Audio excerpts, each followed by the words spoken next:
Hello YouTube. The Oxford Dictionary gives a very concise definition of the word robot. An automation that gives the impression of human work by its actions.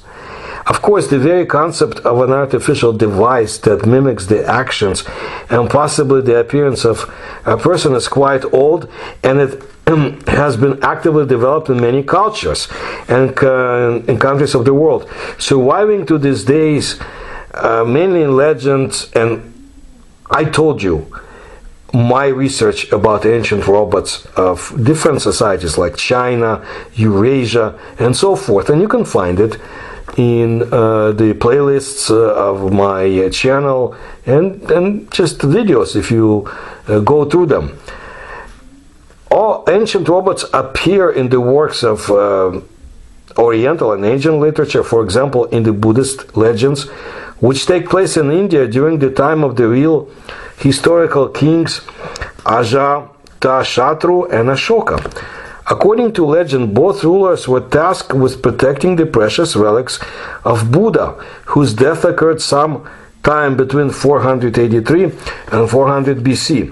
Indian legends are notable not only for the fact that they describe mechanical warriors protecting the remains of Buddha, but also for the fact that the stories clearly connect robots with automata, or let's call them robots, invented in Greco-Roman, ancient Greek-Roman world. This interesting historical and geographical connection is explained by the active trade that existed between the fragments of the empire of Alexander the Great and the western states of the Hindustan peninsula. King Ajatashatru of the state of Magadhi, northwestern India, ruled from about 492 to 462 BC in the fortified capital Pataliputra. The ruins of the city lie under the modern Patna. According to Buddhist traditions, he met Buddha and became his follower. After the death and cremation of Buddha, Ajatashatru built a huge stupa over a deep underground chamber containing sacred ashes and bones. Then, as they say, Ajatashatru invented special structures to protect the relics of Buddha. In traditional Hindu and Buddhist architecture, armed gatekeepers of the entrances to temples or treasuries, dvarapals and yakshas, were depicted. Sometimes there were statues in the form of giant, sometimes demonic warriors. The guards of Ajatashatru were extraordinary stone statues. The king ordered his engineers in Pataliputra to create a detachment of automation warriors to protect the remains of Buddha. It is worth mentioning that according to ancient Jain texts, Ajatashatru deployed new military inventions. Examples include a powerful catapult that threw massive boulders and a mechanized, heavy armored war chariot, something like modern tank, that wielded rotating maces or blades. It was also said that his automatic guards had rotating blades. Legend has it there was a prophecy according to which the sleepless automatic guards of Ajatashatru would be on duty until the future ruler, who would become King Ashoka, discovered and disabled the robots. Then he would collect the sacred relics of Buddha and distribute them among tens of thousands of shrines throughout his kingdom. While King Ashoka, whom I mentioned in my other videos, including the Secret Society of Nine, he lived between 304 to 32 BC. That's when he ruled the mighty Maurya Empire from about 273 to 233 BC in Pataliputra, and he became a follower of Buddha. During his long reign, Ashoka built many stupas to preserve dozens of sacred relics of the Buddha throughout his vast kingdom, stretching from modern Afghanistan to Mysore, thus fulfilling the prophecy of Ajatashatru. In the Pali text from Burma called Lokapanati, or Description of the World, dating back to the 11th and 12th centuries AD, we find amazing information stored in the people's memories for thousands of years. One of the stories tells how Ashoka discovered the relics of Buddha, guarded by mechanical devices. The fairy tale tells that many Yantakars, creators of robots, lived in the country of Yavans, that is, Westerners, in the distant country of Roma, meaning probably not the Roman Empire, but the Greco-Roman culture as a whole. The secret technology of Yavan robots, literally machines that were spirit guides or mechanical beings animated by some kind of life force, it was carefully guarded by those in power. It is also mentioned that in Roma, robots are engaged in trade and agriculture, catch and execute criminals. Parallels immediately rise with science fiction films such as iRobot or RoboCop. None of the robot creators are allowed to leave Roma or reveal the secrets of the skill. Otherwise, the robot assassins would hunt them down and kill them. Rumors about the legendary Roman robots reached India, inspiring a young artisan engineer who wanted to learn how to make automata. This young man lived in Pataliputra. As noted above, Pataliputra was a large fortified city built by King Ajatashatru around 490 BC. The city reached the peak of prosperity as the capital of King of Ashoka in the middle of the 3rd century BC. So, the young man leaves his hometown and goes to Rome, where he marries the daughter of the chief mechanicus and learns the secrets of creating automata. A son is born to him, from whom, however, he conceals secret knowledge, but hatches a plan to bring secrets from the Western country to his homeland. Then he steals the plans to create robots, sews instructions into his thigh, and goes to India. Knowing that he will be tracked down and executed by killer robots before he reaches his native country, the man tells his son to take his corpse back to Pataliputra. The son fulfills his father's last will, learns about the plans, and extracts the blueprint from his father's thigh, and then begins to make automations for King Ajatashatru from Pataliputra and his own. Ajatashatru used a collection of automations armed with swords to guard the sacred place where he kept the relic of Buddha in the belly of the statue of the horse of Buddha Kantaka. But after the death of the king, the location of the relic sanctuary was lost. Later, the descendant of the king, the famous Ashoka, became aware of the prophecy that he would become the world ruler if he could find the relics of the Buddha's remains and build 84,000 stupas. Upon learning of this, Ashoka became desperate and publicly announced the reward to anyone who could discover the location of the relics. Soon after, his attendants returned with a 120-year-old woman who remembered the mound she had worshipped in her youth with her mentor. Ashoka was brought to this mound. His people excavated the ground and found a row of roofs built under a silk embankment. There was a beautiful temple covered with precious stones and surrounded by 7 walls. It was guarded by a multitude of machine guns, so to say, that attacked everything within their reach, those machines. Ashoka became depressed again and thought about what to do. He once again announced a reward to any person who can destroy or disassemble these machines. According to one legend, the son of the artisan who brought the technology from Rome was still alive, so he volunteered and easily neutralized the androids.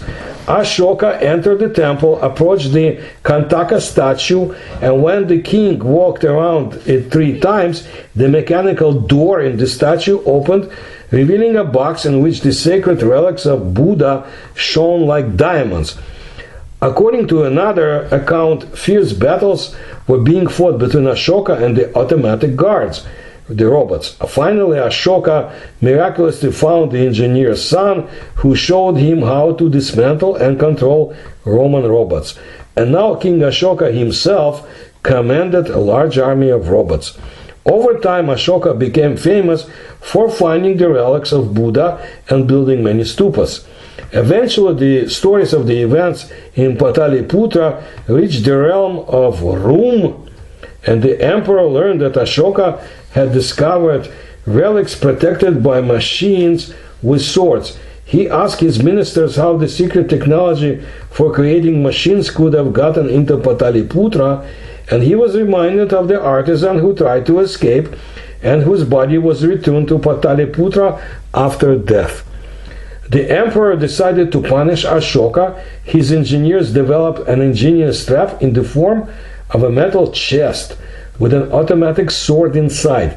The gift was sent to Pataliputra with ambassadors who announced that the chest was full of precious stones. Ashoka, curious, invited the son of the Mechanicus, who studied in Rome, so that the old man examined the chest. After carefully studying the gift, the master came to the conclusion that it was a trap and that inside the chest there was an automation sent to kill him. He informed Ashoka about this, but the king, under the influence of his ministers, was dissatisfied and ordered the master to open the chest. The old man, after saying goodbye to his family, opened the lock and opened the chest. As he predicted, an automation appeared, cut off his head, and then miraculously flew back to Rome. Ashoka praised the artisan and blamed his ministers. Other Buddhist and Hindu legends said that wooden androids that move with the speed of the wind and cut down uninvited guests with swords were created by a Hindu deity, Vishvakarman, the engineer god, creator of the universe, or Indra, the god king. In some accounts of the legend, the guardian automata are driven by a water wheel of some other mechanism. In one fairy tale, the engineer god Vishvakarman helps Ashoka by destroying robots, accurately hitting the bolts that hold the rotating structures together with arrows.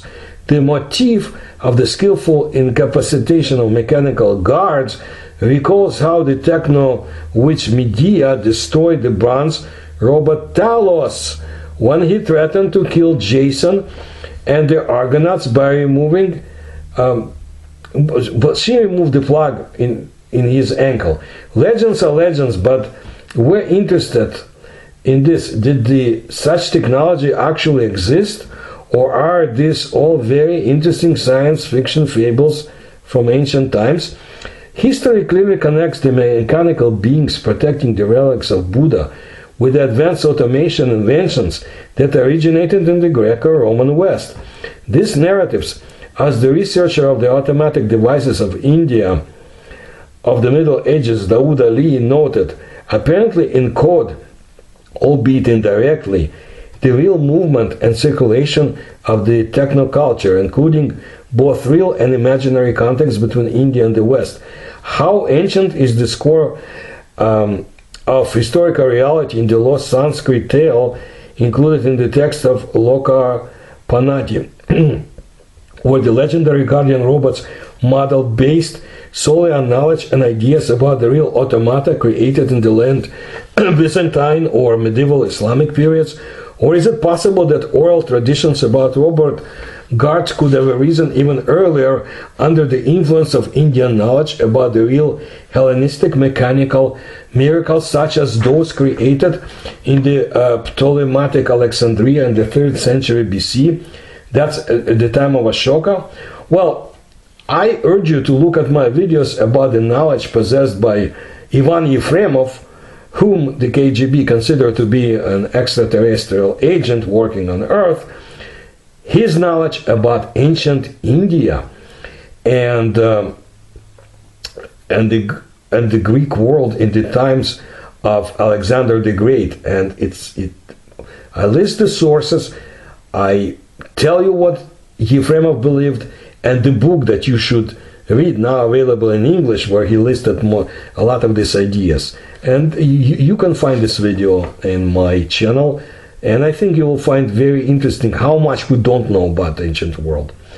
Well, let's look at what other Russian researchers said. The historical setting of the legend points to the technological exchange of automata between the Mauryan emperors of India and the Hellenistic states that arose, as we have already noticed earlier, on the ruins of the empire of Alexander the Great. The evidence of history and archaeology confirms cultural context that took place from the 5th and 4th centuries BC. There is information that around 300 BC, two Greek ambassadors, Megasthenes and Deimachus, arrived at the Mauryan court and settled in Pataliputra, which, as we remember, was the hometown of the engineer who received plans to create robots from Roma or Rum, whatever you pronounce it like. And again, King Ashoka lived in the 3rd century BC, at a time when automata and other devices were spreading in Alexandria and other centers of technology in the West. Just remember the Antiquity device found in a sunken ship. Anyway, throughout his kingdom, Ashoka left many written monuments, including rock inscriptions, some of which were written in ancient Greek, and others related to Hellenistic kings, testifying to the ongoing cultural exchange and trade with the West. Ashoka sent emissaries and corresponded with several Hellenistic rulers, including Ptolemy II Philadelphus in Alexandria, whose impressive procession in 279-278 BC demonstrated wonderful automatons, or robots created in the image of Dionysus and Nysa. Ashoka's ambassadors arrived in Alexandria, and Ptolemy II sent his own ambassador, a Greek named Dionysius, to Ashoka's court in Pataliputra. Another evidence of long-lasting cross-cultural influence is the diary of Fo Guaji by the Chinese monk Fa Xian. That's from 4th to 5th century AD. One of the many Buddhist pilgrims who visited Pataliputra, the city of Ashoka, around 400 AD. Fa Xian witnessed the annual procession in honor of Buddha, a tradition that supposedly began during the reign of Ashoka. The monk describes a magnificent parade of large four-wheeled carts carrying colossal structures, impressive replicas of stupas about 10 meters high, a series of towering images of Buddha, bodhisattvas, and other divine beings made of gold, silver, and lapis lazuli, with bright silk banners and canopies, accompanied by hosts of singers, dancers, and musicians. Fa Xian does not mention mechanized statues, although there is a sense of déjà vu, so much does the scene of Pataliputra resemble the grand procession of Ptolemy II Philadelphia in Alexandria, which took place, as we say, in 279 BC. There is much to uncover about ancient robots. Of course, I am fascinated by Minoan culture, and I have yet to present videos about my view and knowledge about ancient Greek, one of the most mysterious civilizations on the face of this planet. And very interesting discoveries that, for example, Ivan Yefremov had, and some other modern Russian researchers. And I will get to it. If you like my research, please support me through the links you'll find in the description to this channel. Please tell others about my channel. Thank you.